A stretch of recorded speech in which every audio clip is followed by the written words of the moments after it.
सबसे पहले आपको बताएं, इसराइल ने गजा में महसूर फ़लस्तीनियों के खिलाफ एक और बड़ी रियासती दहशतगर्दी का इर्तिकाब किया है। फ़लस्तीनी हुकाम के मुताबिक इसराइल ने अद-दराज में बेघर फ़लस्तीनियों की पनाहगाह पर 3 मिसाइल हमले किए, जिनमें 100 से ज़ायद फ़लस्तीनी शहीद हो गए हैं। शुहदा में ख़वातीन और बच्चों की बड़ी तादाद भी शामिल है। मिसाइल हमले उस वक्त किए गए जब स्कूल में पनाह लेने वाले फ़लस्तीनी फजर की नमाज अदा कर रहे थे। अद-दराज के स्कूल में वाक़िया ताबई मस्जिद पर 2000 टन वजनी 3 मिसाइल दागे गए। इसराइली फ़ौज ने दावा किया है कि स्कूल हमास का मरकज़ था। फ़लस्तीनी तंजीम इस्लामी जिहाद ने कहा है कि इसराइल ने जानबूझकर स्कूल को निशाना बनाया। इसराइली बमबारी जंगी जुर्म है। 7 अक्टूबर से जारी इसराइली हमलों में शहीद फ़लस्तीनियों की तादाद 39,699 हो गई है।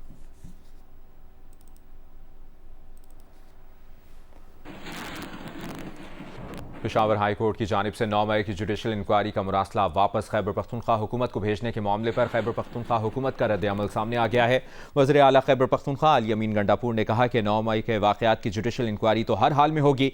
एडवोकेट जनरल खैबर पख्तूनख्वा शाह फैसल ने कहा कि जुडिशल इंक्वायरी का मामला वापस सूबाई काबीना में ले जाने का फैसला किया गया है।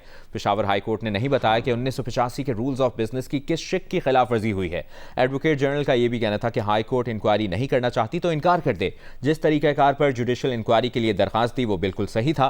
अदालत ने खैबर पख्तूनख्वा हुकूमत से मशवरा नहीं किया और जवाबी मुरासला भेज दिया है।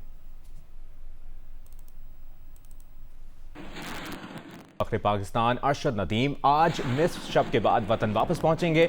नया ओलंपिक्स रिकॉर्ड बनाकर पाकिस्तान के लिए गोल्ड मेडल जीतने वाले अरशद नदीम पेरिस से रवाना हो गए हैं। फ्रांस में पाकिस्तान के सफीर आसिम इफ्तिखार अहमद ने अरशद नदीम को पेरिस एयरपोर्ट से रुखसत किया है। डीजी स्पोर्ट्स पंजाब परवेज इकबाल ने कहा है कि लाहौर एयरपोर्ट पर अरशद नदीम का शानदार इस्तकबाल किया जाएगा। अरशद नदीम के वालिद, भाई और बहनों के लिए लाहौर एयरपोर्ट पर बेहतरीन इंतजाम किए गए हैं। अरशद नदीम के गाँव से 100 के करीब अजीज़ व अक़ारिब भी इस्तकबाल करेंगे।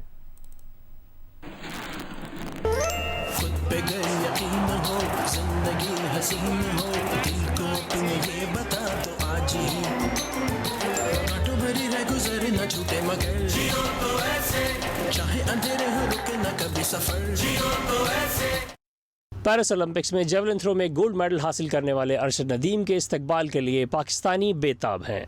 Olympic gold medallist Arshad Nadeem आज रात वतन वापस लौटेंगे। पेरिस से उन्होंने वतन वापसी का सफ़र शुरू कर दिया है।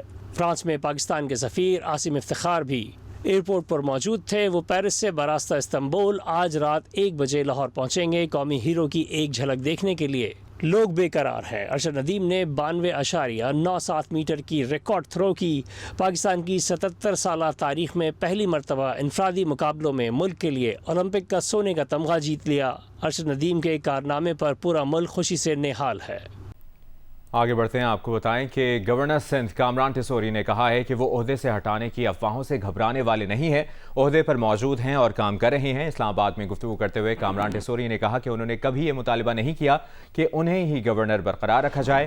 फारूक सत्तार ने कहा कि अगर गवर्नर की तब्दीली की कोई बात है तो अरबाब इख्तियार ने MQM से शेयर नहीं की है।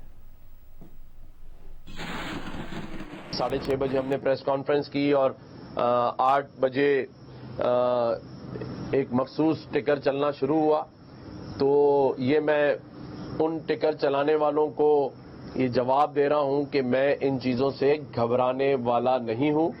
गवर्नरशिप का रहना नहीं रहना जिनका इख्तियार है, ये बिल्कुल उनका इख्तियार है।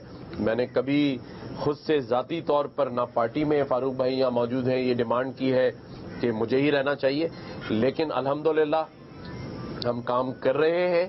इससे पहले भी कई बार इस तरह की अफवाहें जो हैं वो गर्दिश करती रही हैं और ये सिर्फ अफवाह है, इसमें कोई हकीकत नहीं है। ऐसी किसी सोच से मुताल्लिक हमारे साथ जो अरबाब इख्तियार हैं, किसी ने कोई न मशवरा किया है न अपनी सोच को हमारे साथ शेयर किया है। अब तक तो ये है कि हसरत उन गुंचों पे जो बिन खिले मुरझा गए। 9 मई वाक़यात की जुडिशल इंक्वायरी से मुतालिक खत लिखने से पहले एडवोकेट जनरल खैबर पख्तूनख्वा ने chief justice Peshawar high court से मुलाकात की थी और चीफ जस्टिस को रूल ऑफ बिजनेस से मुतालिक आगाह किया था। इसकी तफसील जानते हैं उरूबा इब्राहिम से। उरूबा, क्या तफसील है इस खबर की आपके पास? जी बिल्कुल, खैबर पख्तूनख्वा हुकूमत की जानिब से नॉर्मल वाक़ियात की जुडिशियल इंक्वायरी कराने के मामले पर हमारी एडवोकेट जनरल खैबर पख्तूनख्वा शाह फैसल उस्मान खेल से बात हुई है। उन्होंने कहा कि हुकूमत की हिदायत पर खत लिखने से पहले चीफ जस्टिस से मुलाकात की थी, जिसमें रजिस्ट्रार पेशावर हाई कोर्ट भी मौजूद थे। मुलाकात में चीफ जस्टिस को रूल ऑफ बिजनेस से मुतालिक आगाह किया था। एडवोकेट जनरल ने कहा कि चीफ जस्टिस को आगाह किया कि किस कानून के तहत खत लिख रहे हैं और दरख्वास्त और मुतालिका दस्तावेज भी साथ लेकर चीफ जस्टिस के पास गया था और चीफ जस्टिस ने दरख्वास्त रजिस्ट्रार के जरिए खत भेजने का कहा। उन्होंने कहा कि मुलाकात में जुडिशियल कमीशन के मामले पर कोई एतराज नहीं उठाया, जबकि खत में लिखा भी है कि कोई भी इबहाम या मशवरे की जरूरत हो तो आगाह रूबा किया इब्राहिम, जाए। आपने अपडेट किया, शुक्रिया। सुप्रीम कोर्ट के सीनियर प्यूनियर जज जस्टिस मंसूर अली शाह 23 अगस्त तक चैम्बर वर्क पर चले गए हैं, जबकि चैम्बर वर्क के बाद उनकी छुट्टियों पर जाने का इम्कान है। जस्टिस मंसूर ने 12 जुलाई को मखसूस नशिस्तों से मुतालिक अक्सरियती फैसला सुनाया था। जस्टिस मंसूर अली शाह 23 अगस्त तक चैम्बर वर्क पर चले गए हैं, जबकि चैम्बर वर्क के बाद उनकी छुट्टियों पर जाने का भी इम्कान है।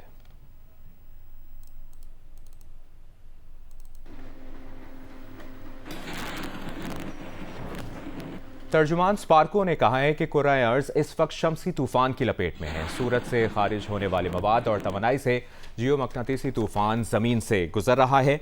Institute of space technology Islamabad ने सूरज की सतह की खुसूसी तस्वीर जारी कर दी हैं। तर्जुमान स्पार्को के मुताबिक सैटेलाइट्स, पावर ग्रिड, खलाई स्टेशन मगनातीसी तूफान के सबब खतरे में है। सूरज से निकलने वाली मास एजुकेशन फिलहाल सैयारा ज़मीन के रास्ते में है। सूरज से निकलने वाली पहली 2 M क्लास सोलर फ्लेयर्स 7 अगस्त को जारी हुई थीं।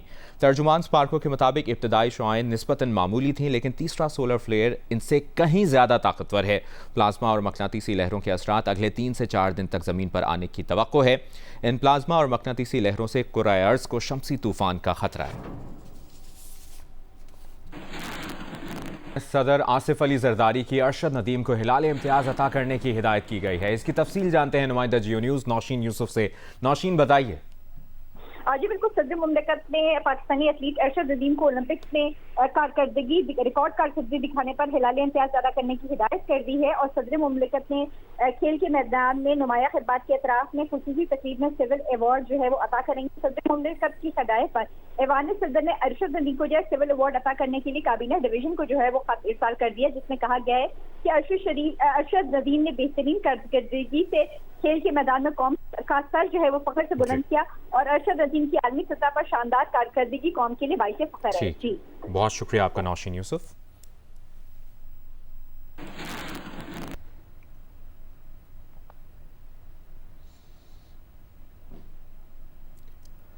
अहम अपडेट दें आपको, पाकिस्तान बहरिया के नए जंगी बहरी जहाज PNS हुनैन का रोमानिया से पाकिस्तान की जानिब पहला सफर।